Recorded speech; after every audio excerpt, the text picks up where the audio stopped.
ask you to stand for the Pledge of Allegiance.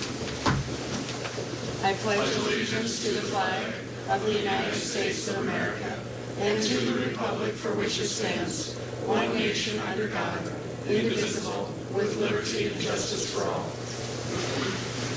Good morning and welcome to the January 6th County Commission meeting. I would remind you to silence your cell phones, and we are going to proceed with administration of oath for 5 people in the county. So if you want to just move forward. We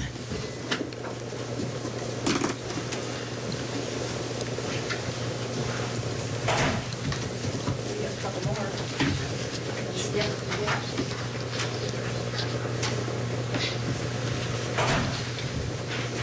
So whatever first. I think you're first. Because then you're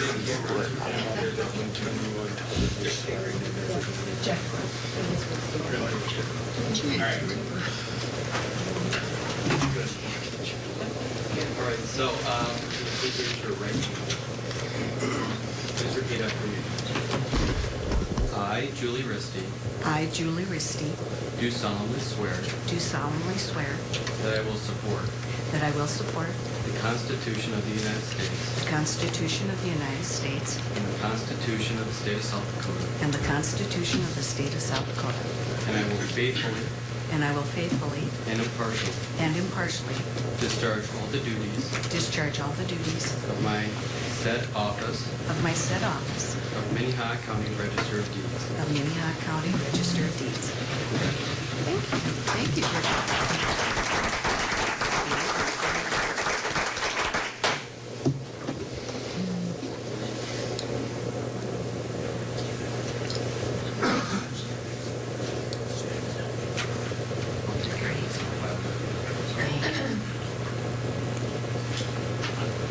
And then Sheriff. So I lucked out and I brought, or I have, a lot of my law enforcement friends that, help command my ship and keep it on course. And I have a lot of respect for the people in this room, so I asked them to stop by if they could. So. Yeah, absolutely. And hi, I'm John. I've been 14 years and I know who you are, but I don't know if you know who I am. He's a lucky man. Yeah, exactly. And obviously my main support. Oh, absolutely. All right, so can you raise your right hand, Sheriff? I, Mike Milstead, Do solemnly swear that I will support the Constitution of the United States Constitution of the United States and the Constitution of the State of South Dakota, and the Constitution of the State of South Dakota, and that I will faithfully and impartially discharge all the duties of my said office of Minnehaha County Sheriff. Congratulations. Thanks very much.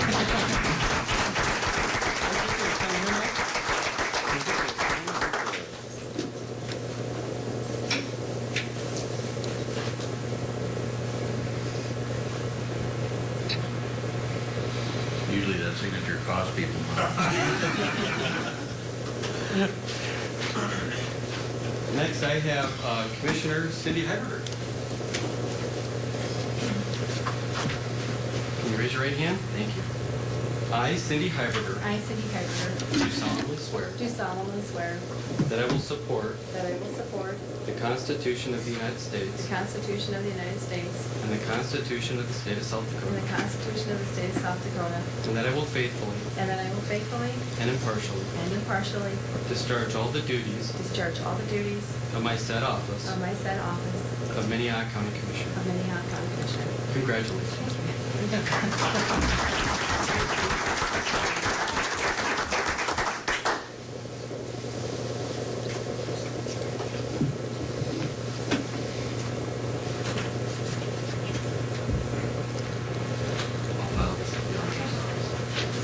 Next, I have Commissioner Bennigan. I brought my supervisor with. And thankfully she's put up with me for many, many years since when I pushed her on the line as a freshman in high school. Yeah, so you guys brought your family Bible. Why don't you go ahead and put your Yep, raise your right hand, put your left hand on the Bible. Repeat after me, sir.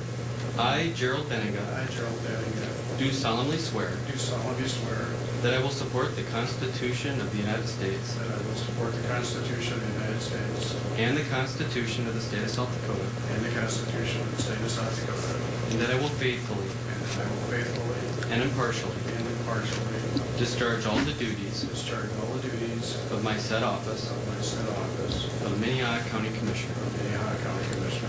Congratulations. Thank you.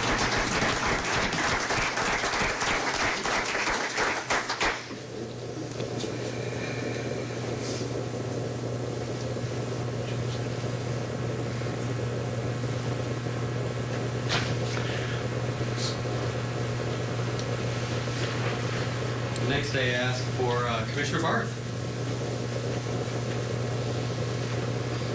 Raise your right hand, sir. Thank you.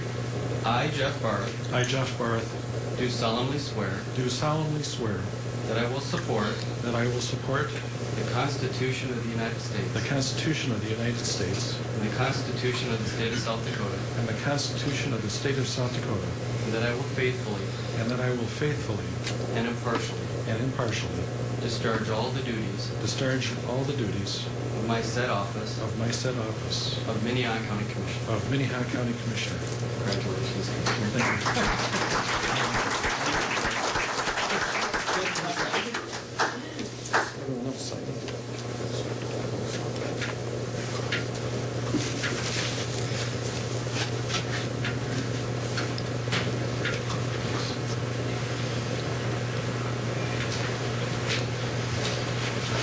And Your Honor, before you leave, and nice to call you Your Honor, and Mr. Commissioner, we'd like to thank you on behalf of the Commission in recognition of your dedicated service to the citizens of Minnehaha County for Thank you, Cindy. 14 years. Thank you very much. That's It's going to very be pretty. a privilege to be able to call you Your Honor. Yeah. We'll be calling on you, so thank you very much for Absolutely. Well, I your won't be a stranger. Thank you so much. Yeah, thank you. Yeah, and I'm glad. Yeah.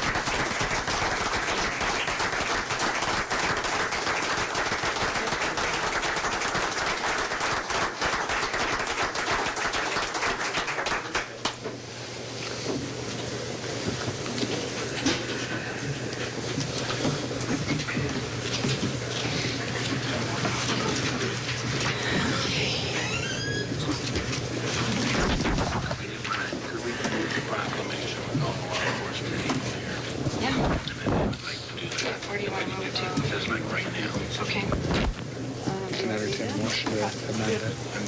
Okay, I can take a motion to amend the agenda to move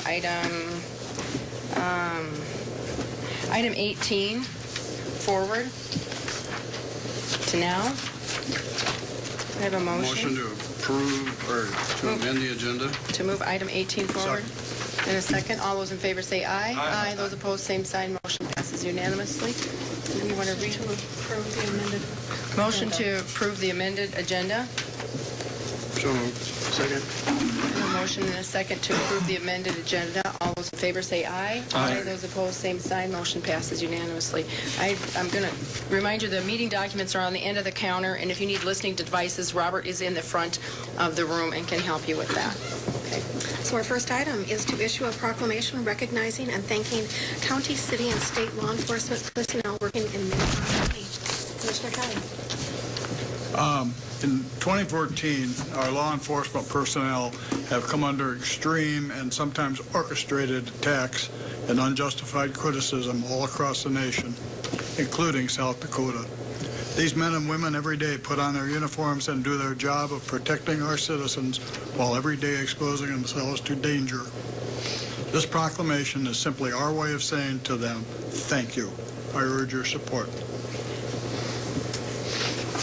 And would you like me to read the Yeah, if you'd read, Commissioner I'll read Kelly. the proclamation. Let me get a better type. Whereas the Minnehaha County Commission would like to recognize the men and women serving in the law enforcement in the Minnehaha County Sheriff's Office, the Minnehaha County Jail, the Sioux Falls Police Department, and the South Dakota Highway Patrol, who each day put on the uniform of his or her agency and protect the citizens of Minnehaha County. And whereas every day these courageous men and women put their lives at risk to ensure the safety of our citizens, and for this we owe them a debt of gratitude. Now, therefore, as 2015 begins, the Minnehaha County Commission does hereby proclaim and extend their thanks and gratitude to the men and women of the law enforcement agencies serving Minnehaha County, dated this 6th day of January 2015. Thank you, Commissioner Kelly. Are there any questions or comments? Is there a... I would just remind the commission that I believe this Friday, January 9th, is National Law Enforcement Appreciation Day. Okay, perfect timing. This is a very appropriate proclamation. Is there a motion? I have a motion. I have a motion and a second. All those in favor say aye. Aye. Those opposed, same sign. Motion passes unanimously. Thank you. Item 2 is selection of a commission chairperson for 2015. Do we have a nomination for the chairperson? I make a motion to nominate Cindy Heiberger as commission chairperson. I'll second that motion. I have a motion and a second. Are there any other nominations? I have some remarks. Okay. We have a first, Yeah, if there's no more a nominations. motion and a second. Do you have a comment? I will not support this nomination. Since 1981, no chair has served 2 consecutive terms. Tradition in the past 34 years has been to rotate the chair position among the members of the majority party each year. 2015 would have been Judge John Peckas's turn at the position. With his resignation, the job would have gone next to either Commissioner Benninger or myself. It is public record that Commissioner Heiberger voted no in 2012 when my peers elected me chair. This year, with only 4 commissioners, a challenge would be ill-fated and a tie vote would just simply delay the inevitable. Does the commission want to return to the policies of 50 years ago when a single powerful commissioner could serve several years in a row? Any other comments?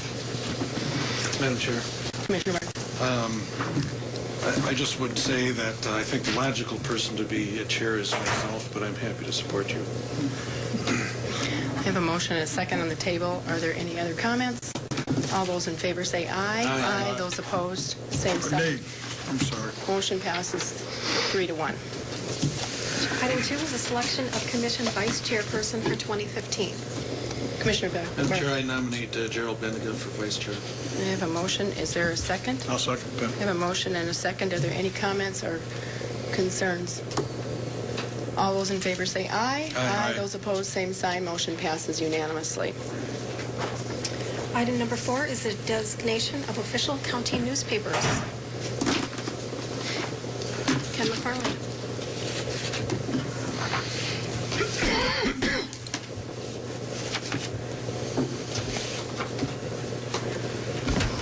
Good morning, Commissioners. SDCL 7-18-3 requires the County Commission to designate 3 legal newspapers in the county at your first regular meeting in January. Currently, those legal newspapers are the Argus Leader, the Del Rapids Tribune, and the Hartford Area News. And that, as you know, the Argus Leader and Del's Tribune are owned by Gannett Publishing, and the Hartford Area News is owned by Anderson Publications. We have received requests from the papers who have indicated that they would like to remain legal newspapers for the county, and those are, again, the Argus Leader, Del Rapids Tribune, and then the Hartford Area News. One thing I do need to note, the Argus Leader has actually requested official designation for the Argus, Del Rapids, and the Brandon Challenger, and if you do that, they will also give us a discount on the publication rates. Anderson Publications, who has the Hartford Weekly, and they have informed us that the Humboldt Journal, which is a paper that they used to publish the legals at no cost, will no longer be in effect for since the end of 2014. But what they plan to do is to combine those papers into the Humboldt and Hartford to one paper, continue to publish legals at no cost to us in the Garrettson Weekly, and then in the to distribute those 2 papers in Humboldt, Hartford, Garrettson, Colton, and Crooks. And that's so 2 papers will cover 5 communities in the county. None of the papers have requested a rate increase for next year. And as you can see, as of today, we have spent almost $61,000 in 2014 for legal publications in the county, as compared to almost $73,000 the year before. So the requests right now are to, again, the 3 legal newspapers are the Del Rapids Tribune, the Argus Leader, and then the Hartford Area News, and they've all asked to retain that status for next year. Are there any of the representatives from the newspapers here that would like to speak? I don't see anybody. I did have a call from Anderson Publications that it was unlikely that they would have someone here, but I did think that someone from the Argus was supposed to be here, but I don't see them. Okay. Are there any questions for Ken? Is there a motion? Move for approval of the request. I'll second it with a comment. We have a motion and a second to leave the newspaper publications as they were in the past. Commissioner Barth? The fact is that they are not raising their rate, and I appreciate that, since it seems every vendor we have is raising their rates, and so I appreciate it. Any other comments? All those in favor say aye. Aye. Excuse me, Commissioner Kelly. Are we talking the Argus, the Del Rapids, and the Hartford, that paper? This is the 3? Is that correct? Thank you. Okay. All those in favor say aye. Aye. Those opposed, same sign. Motion passes unanimously. Item 5 is to establish record of non-elected department heads. Ken McFarland. We do this as mainly a point of information for the public, so they know what appointed persons are heading up some of the departments of the county. If you would like, I will just quickly go ahead and read those.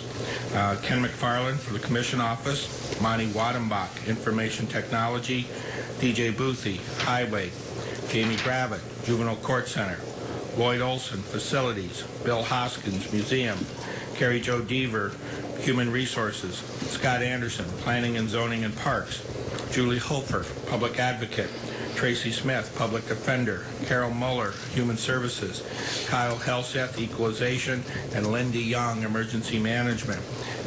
And though they are not county departments, these positions are of interest to folks in the general public.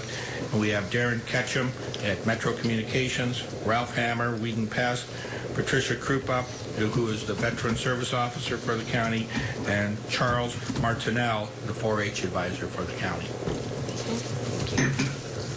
Item number Do we have to need to have an motion for that? No? Okay. Item 6 is to appoint Minnehaha County Coroner. Commissioners, as you know, we already have a contract in place with Dr. Kenneth Snell to operate and provide services not only as coroner but as medical examiner for Minnehaha County for the 2015 year. However, consistent with statute, because of a county our size, we have the ability to appoint a coroner, which we have done for many years. And so to satisfy the intent of that statute, we are asking that you reappoint Dr. Kenneth Snell as the coroner for Minnehaha County for the 2015 year, effective January 1. Is there a motion? I would move that we reappoint Dr. Snell as our coroner. We have a motion? Second. And a second?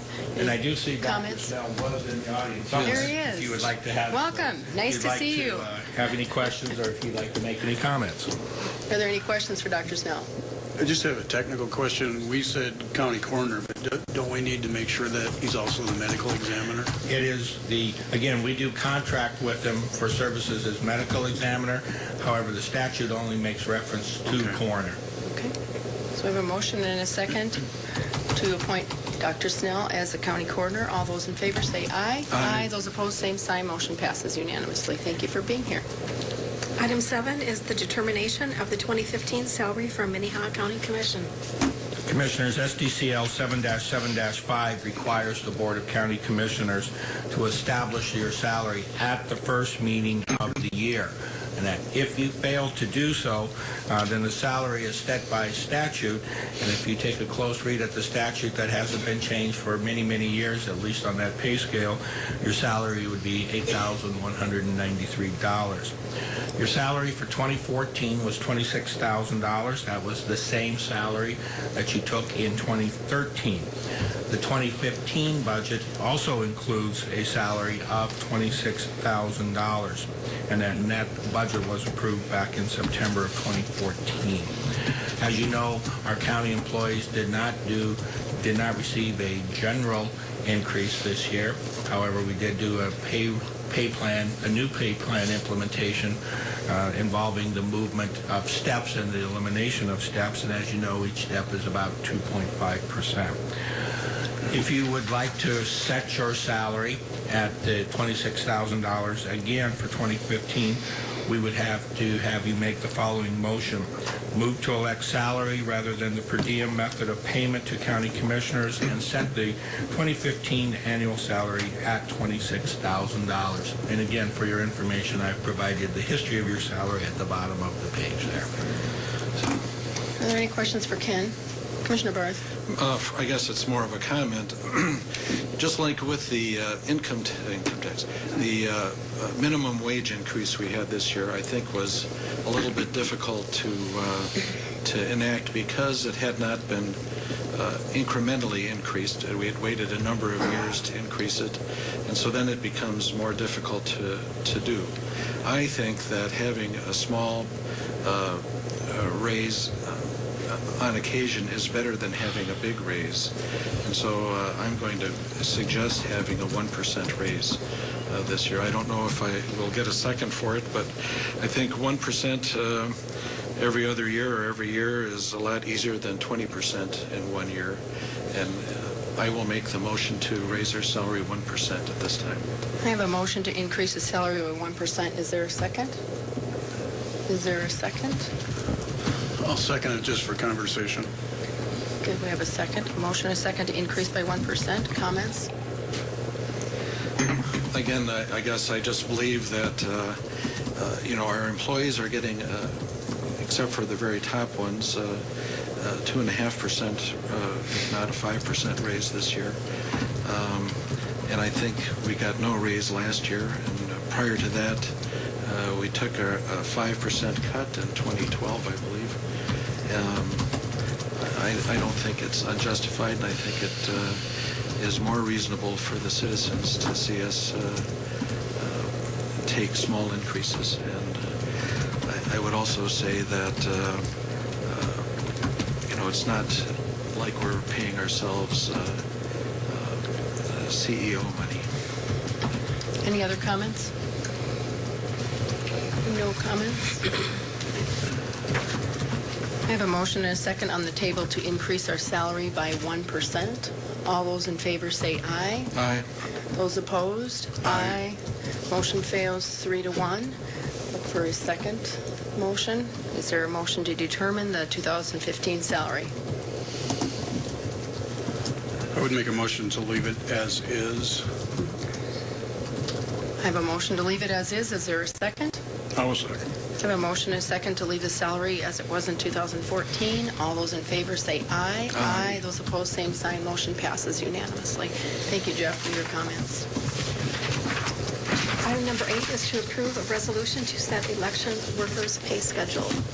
Bob Litz. Good morning, Bob Litz from the Auditor's Office.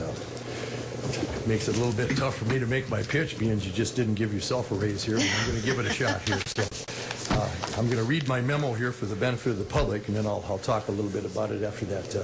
The Auditor's Office last asked for a pay increase for election workers in 2012, as it had not been raised for a period of 3 years prior to that.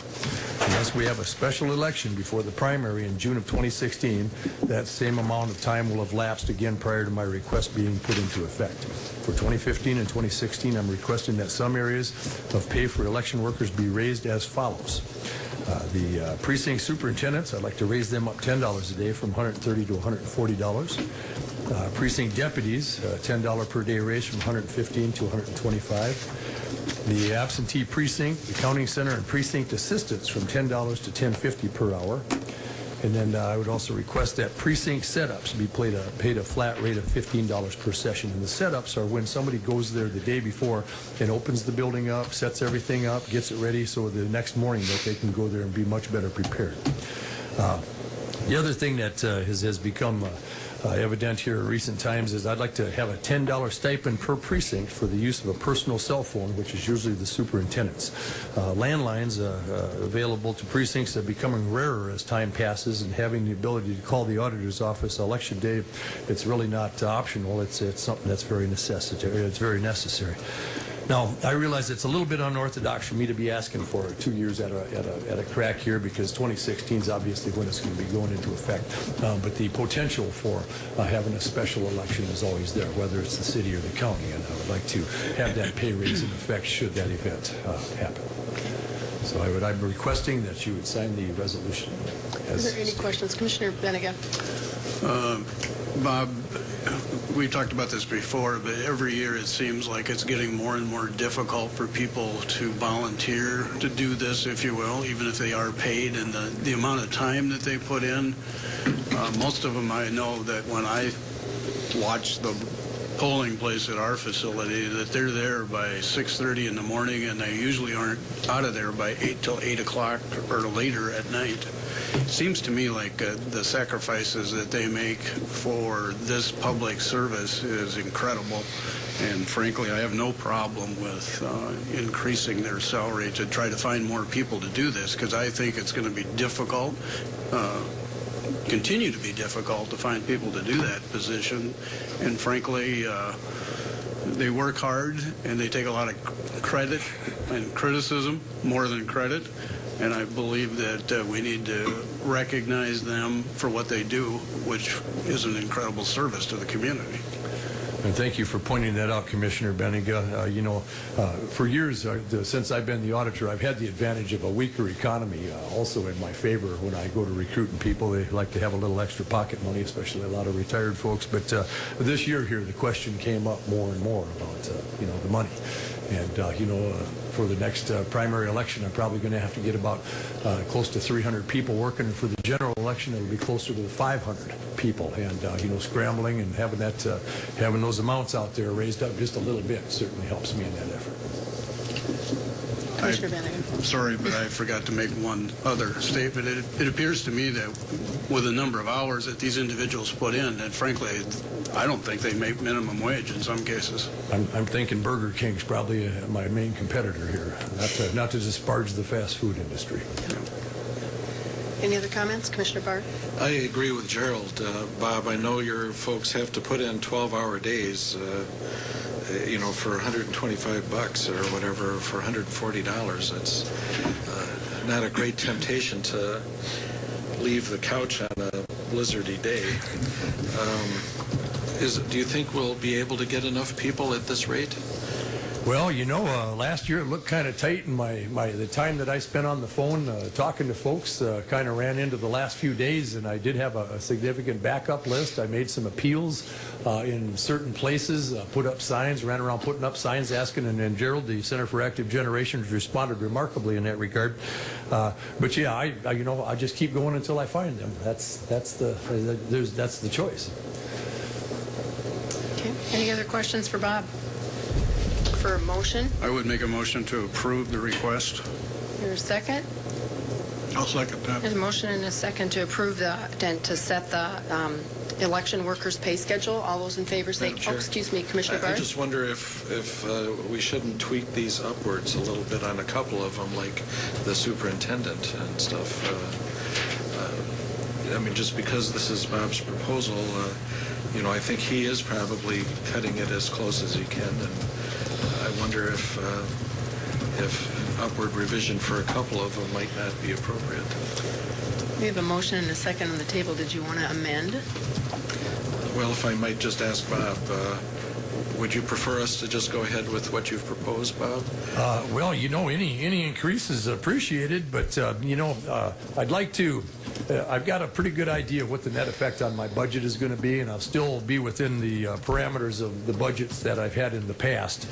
And I think that, at election school, when these questions of pay came up, I did tell them that I was going to approach the commission and try to raise it up in certain areas, and that seemed to satisfy everybody. And they understand that progress comes in smaller steps sometime, and I'd like to look at it again in 2016. I do appreciate that thought, though, Commissioner Barth. But I'd like to try what I've got here. Okay, I have a motion and a second on the table. All those in favor say aye. Aye. Those opposed, same sign. Motion passes unanimously. Thank you, Bob. Thank you, Commission. We will move on to routine business. Item number 9 is to approve the County Commission minutes of December 30th, 2014. We have a motion to approve the minutes. So move. Second. We have a motion and a second. Any comments or corrections? All those in favor say aye. Aye. Those opposed, same sign. Motion passes unanimously. Item 10 are bills to be paid in the amount of $1,295,587.47. Pay the bills. We have a motion Second. and a second to pay the bills. Are there any comments on the bills? All those in favor say aye. Aye. Those opposed, same sign. Motion passes unanimously. There are no reports today. Item 12 is personnel. A is consider a motion to approve the routine personnel actions. Is there a motion to approve routine actions? There is. Second. I have a motion and a second. Any comments or questions? All those in favor say aye. Aye. Those opposed, same sign. Motion passes unanimously. Item B is to recognize significant employee anniversaries for January 2015. Carrie Deaver. Good morning, Carrie Deaver from Human Resources. I have quite a long list of employee anniversaries for you today.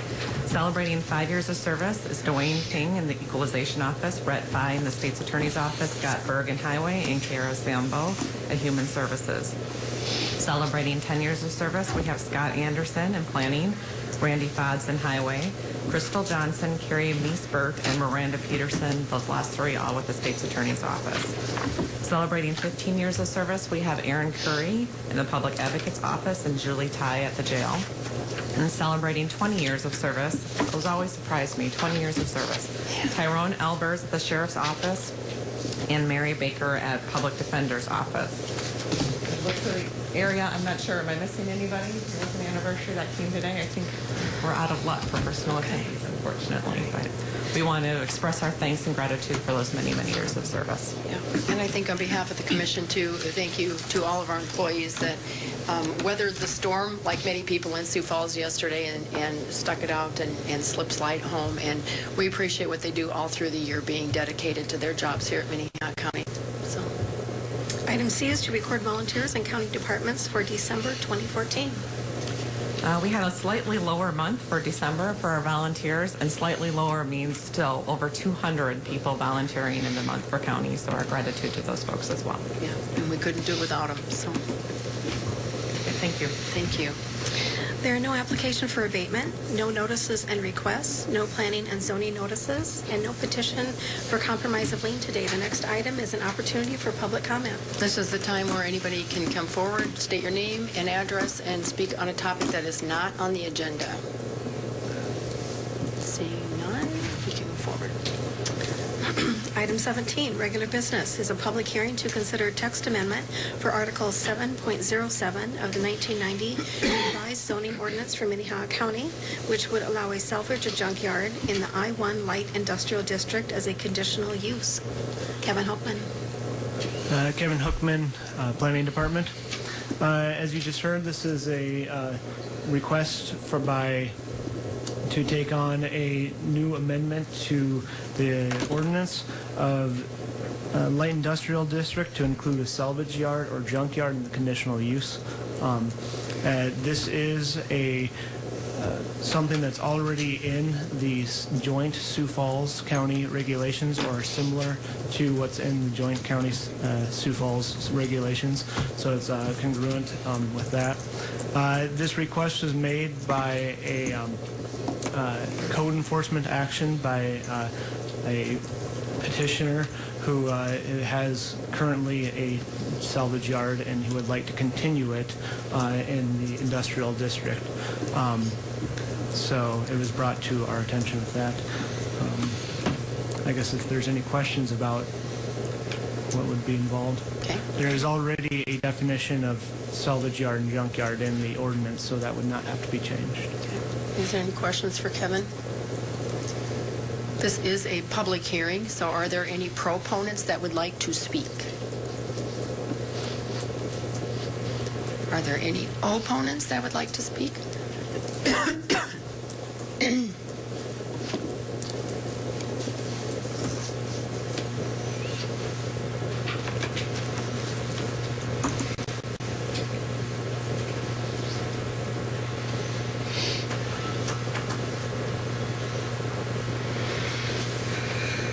Thank you, Commissioners. My name is Al Miron. I live at 25935 469th Avenue, Sioux Falls. My interest in this subject actually was piqued several years ago when I appeared before this commission on behalf of family members that were concerned about a salvage yard in an I-1 industrial district. And because of that, I've been through the ordinance at least 4 times rather thoroughly, so I think I have an understanding of the ordinance that has served us well for the past 25 years. In the current I-1 industrial district, it says that the intent of the district is to provide a number of light manufacturing, and I'll skip over some of these things, warehousing and service uses in an attractive industrial park-like setting.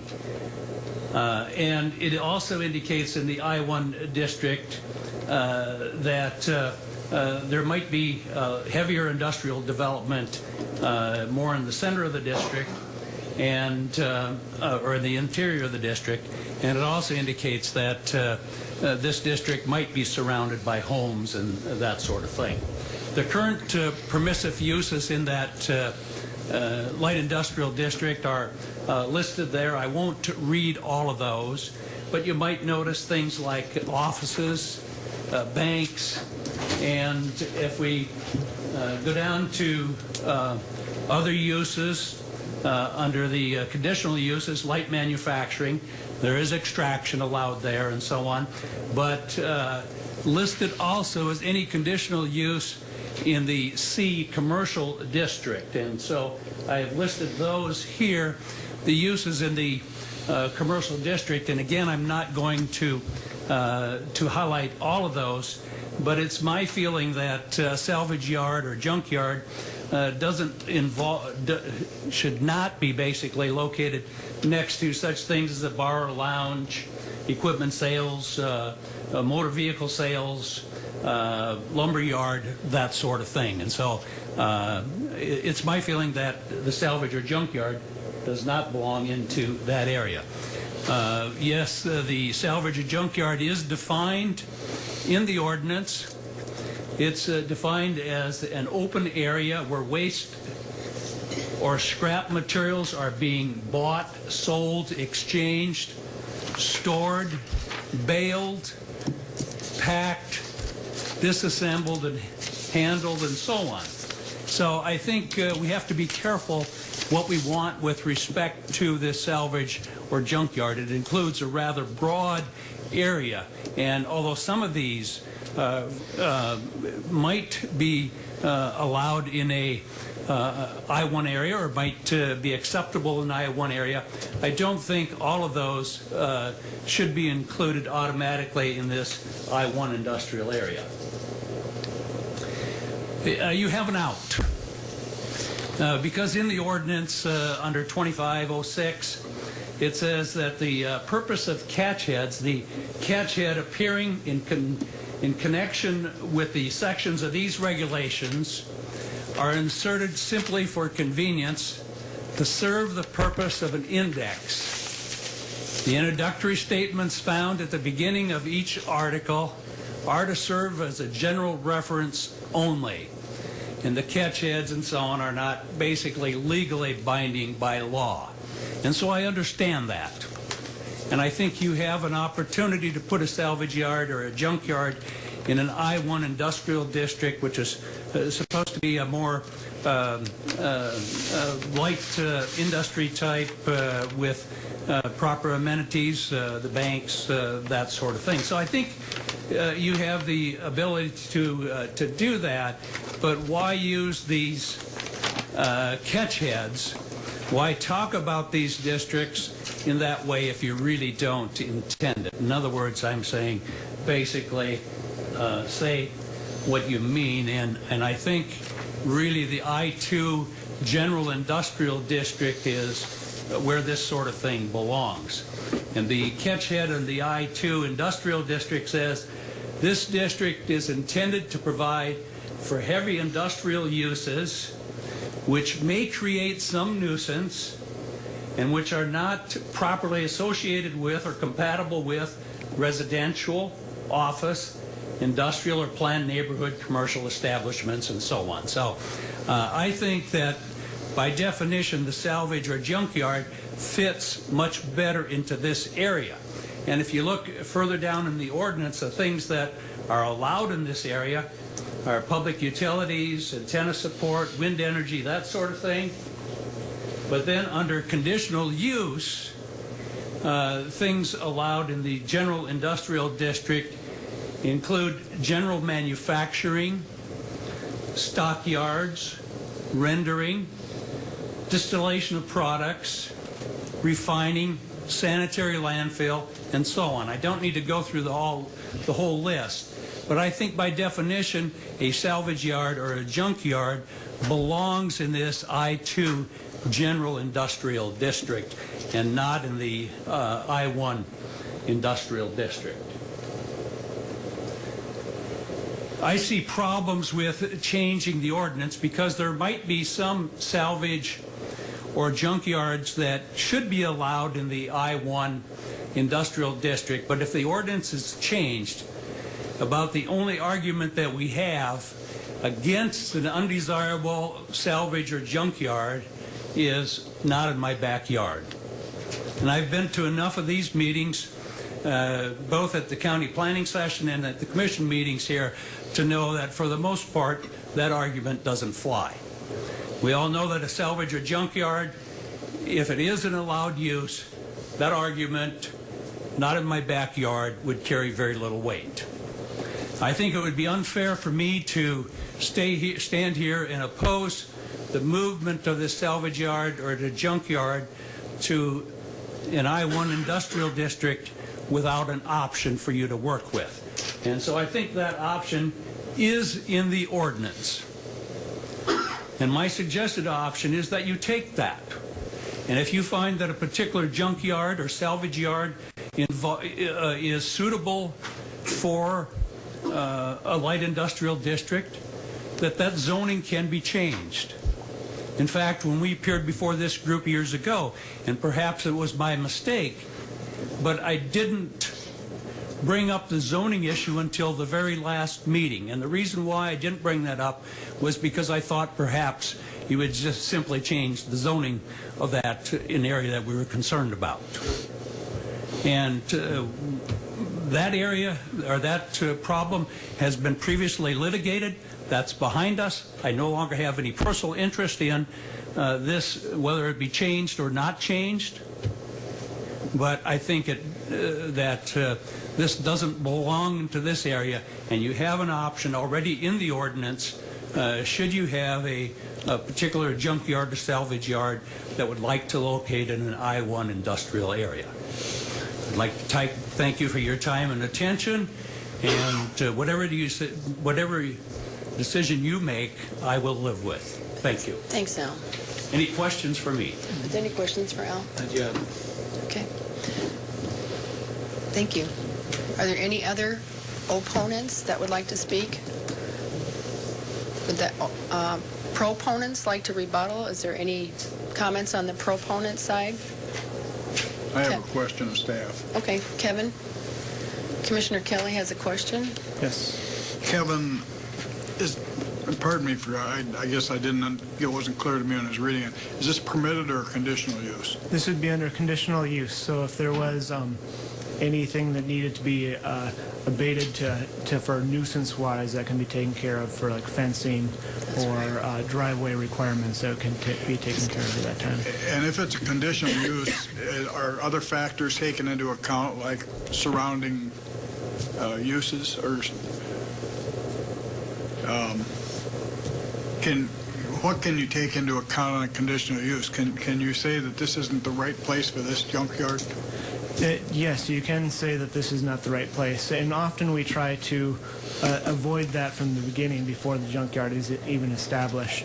But we can take into account, say, hours of operation. If they're going to be crushing cars and it's going to be a noise nuisance, we can say limit it to the weekdays or the weekdays plus Saturday, that sort of thing, all within that. And do you have any comments on Mr. Meyer's remarks? Including that last slide. The last slide. The one on the resolution, or his suggestion for a change. What was his suggestion for change again exactly? I didn't quite see it. There was. We don't have it up here on the screen. So. Is Trish still here? Oh, there you are. You want to just look and see what his last slide is.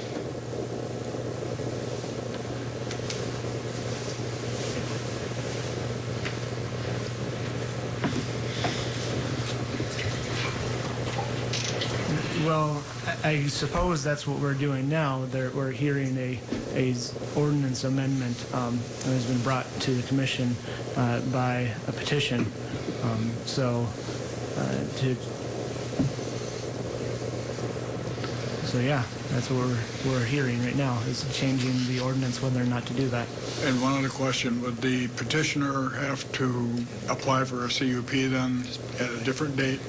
Yes, once this is approved, the petitioner would have to do that, in which case we would, if, for example, the City of Sioux Falls joint ordinance, I could add that right now they do have an additional use regulation in their ordinance that does say require walls or fence that's from the ground to the highest height of that zoning district. So it'd be, in their case, it's 8 feet. In our case, this case would be 6 feet.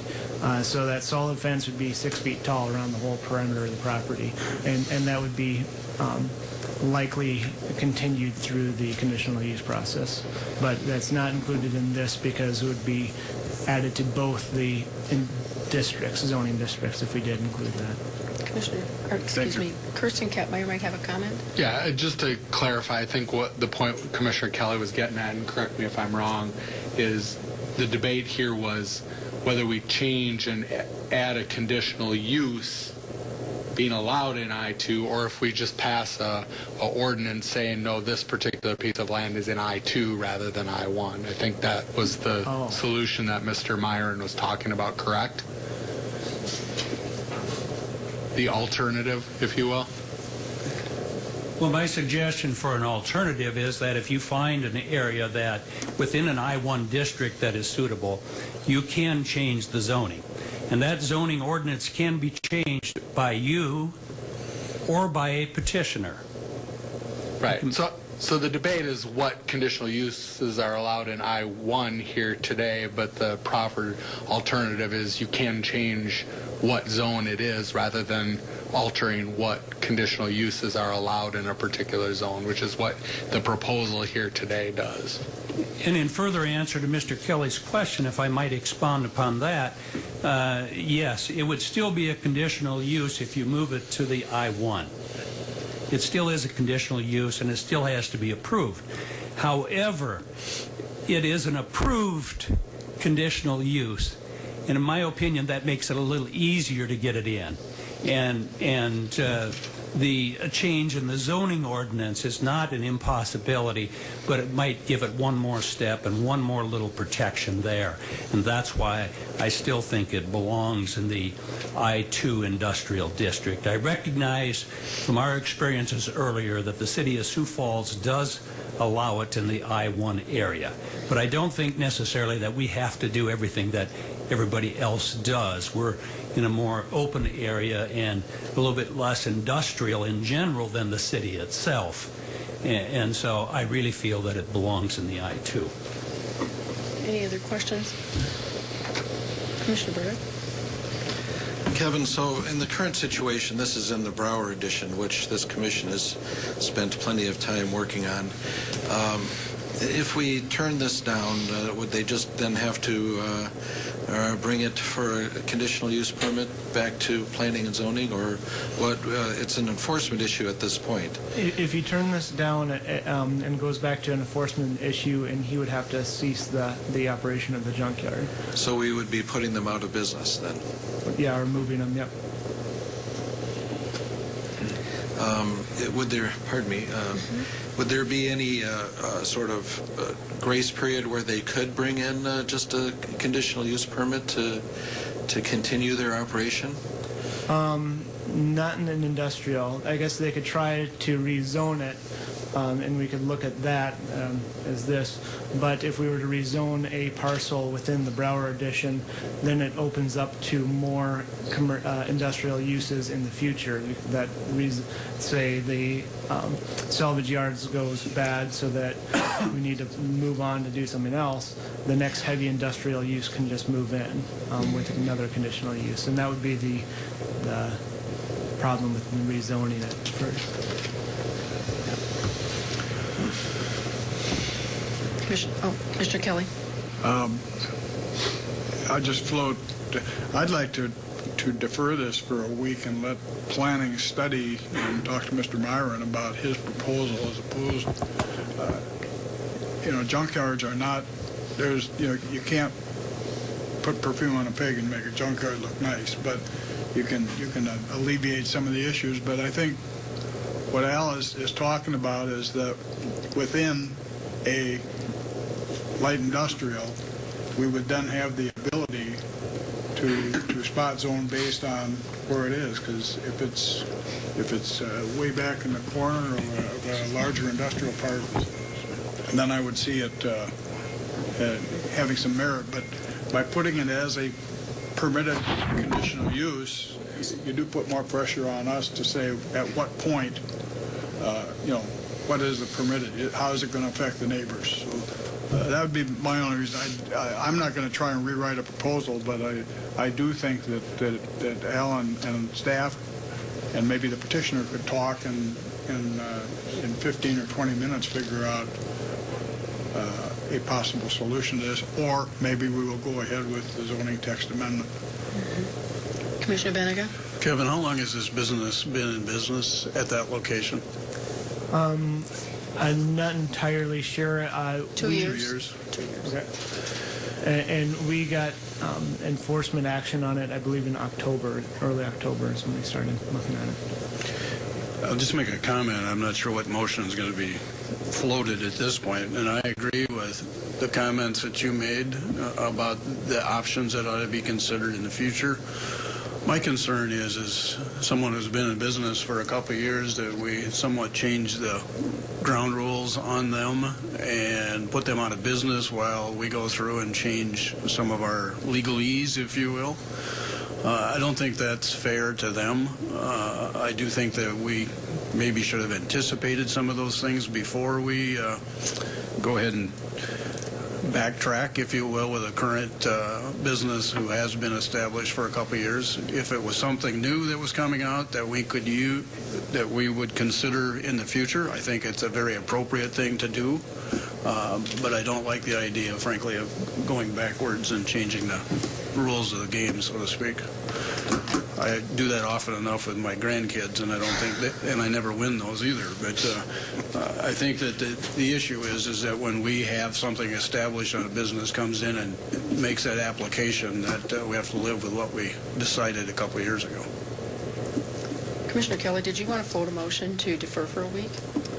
Yes, I would. Second. I have a motion and a second to defer 1 week for further study and consideration of the details. I think it's a little confusing. Are there any other comments? I'm going to be ornery today and not change my opinion, so I probably will not support this. I have a motion for 1 week to defer. All those in favor say aye. Aye. Those opposed? No. Motion passes 3-1 to defer for 1 week. Thank you.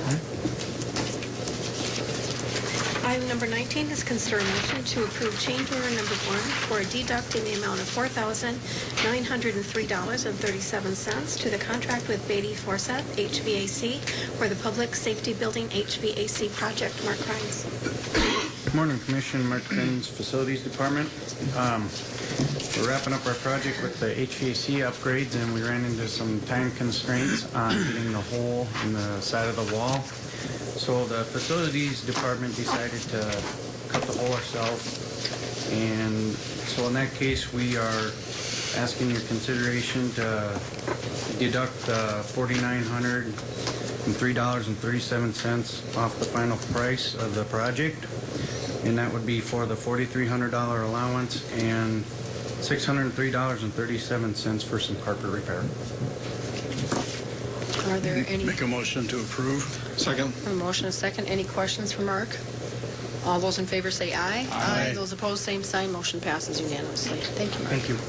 The next item is Minnehaha County Commissioner Liaison Reports. Are there any liaison reports? I have one. Commissioner Kelly. As you may remember, we haven't talked about Safe Home for a while, but back when originally we loaned the LLC or LLP that owns the building $458,000 to be paid back, and I can't remember the terms exactly. To date, after a check cut in December, to date, the LLP has paid back $100,000 on that $458,000. So the cash flow's been good over there. Things are going well, and I think kudos, to Carol's department and to the staff of the Safe Home. It's been a good program. A lot of people over there. I think And I'm sorry, kudos to Lloyd Company too, because Right. obviously they're helping with us.